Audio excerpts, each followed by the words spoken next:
And of course, it's not just the modelers and the railway enthusiasts themselves. There's also the shops where you can buy the equipment and the kits. Obviously we try to get support from trade stands, because the idea is that people come along and they get interested, and they might come along and buy a few bits and pieces, and some of them start out from the show. They might buy a basic train set. I mean, you can buy brand new from, say, Terracen Books and Toys behind us, but right next door is second hand. Yep. No, that's right. It's Graham and Grant McCaughey. Second hand is still a very popular option for people on a low budget. It gives them also the option to buy sort of rarer stock that's no longer made. Yes. Of course, you can always spend money on brand new stuff, and that's really good. But the second-hand market also helps keep the interest going, and things tick over. And the new market caters for a lot of newer people who want to perhaps buy a more reliable rolling stock and sort of future-proof themselves and keep the investment going and going and going.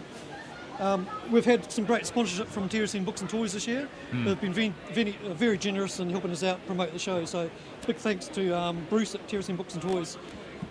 So it's a great start to the show. So basically what we'd like to do from here is highlight a few of the new layouts that we haven't seen before, and basically have a few interviews with some of the guys on the layouts and get an overview of what's actually going on.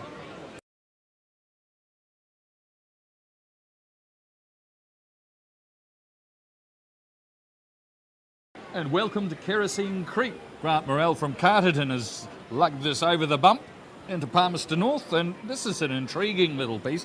Explain, it's a New Zealand bush scene, but you've set it specifically where?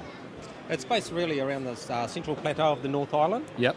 Around the 1950s, to amplify bush railway as it was back then, without the OSH intervention. Hence there's still steam locomotives and a general store. Yep, Doherty's General Store. It's a typical general store that they had in the day. That was not only just the store, it was also the butcher shop, the dairy, the corner post office, everything, all in one shop, even the gas. As you go, the gas station, as you can see at the front there. Now, again, this is another set that's got incredible attention to detail. The New Zealand bush is just amazing. All the bush is quite easily created. The trees that you see, all those are from a plant called the yarrow, which you find on the side of the road as you drive past. It's a weed that flowers in white, and around April, May, you can go out and pick it when it dies off, before the winter rains get it, and you just dry it out and then bunch it up and make trees with it. I do clinics on that for young people, and I actually done some for school kids too, for projects. It's very easy to use, very costly. Not costly at all. Yeah. All the dead stuff, that's just flax stems from the flax plants. The pungas, they're actually from the hen and chicken fern. It's a plastic plant that you buy in the warehouse. All right. And you cut the fronds off and glue them to a black stick. The tricks of the model maker's craft. Yeah, you've got to just think outside the box and bring everything down to a small size. So it's really has this creative side to it. It does. Sort of. And now tell us about the these rail car objects down here. What's that all about? This is down at the Nailers engine shed here. The little red one, that's Ollie Smith's tractor. Basically what it was he had 2 Dodge trucks and he needed to get logs out of the forest. So he, if you took a truck up that that you could run on rails, you could take it up but you couldn't make it backwards. So let's weld 2 together and put a central gearbox and it can go backwards and forwards. And it worked for many years.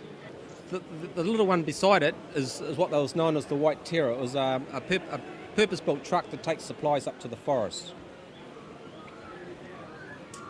And of course exhibiting that wonderful Kiwi DIY spirit. Yeah. Necessity is the mother of invention. Let's do it. And that's all it was back in the 50s. You know, if something broke, you just got out the number 8 fencing wire or a bit of metal and you just made something up. Which sadly we can't do today. Well, you can because you've done it. Oh, yeah, in a miniature form. Yeah. Now, these models aren't all yours, are they? All this is my layout now. I'm sort of like the owner of it. The original layout was built by my mentor, Ralph Quinn, beautiful model maker. And once it was finished, he wanted to move on to something better. if you can find a better place. So for the last 8 years, I've owned it and I've looked after it and run the loco in shows to the public. For many years, it was hidden in a room. Well, it's nice and compact. It shows the public what you can do in 1.5 metres of space. Working from a toy layout to a midstream layout, the many that you've seen around here today, to pretty well the top of the shelf.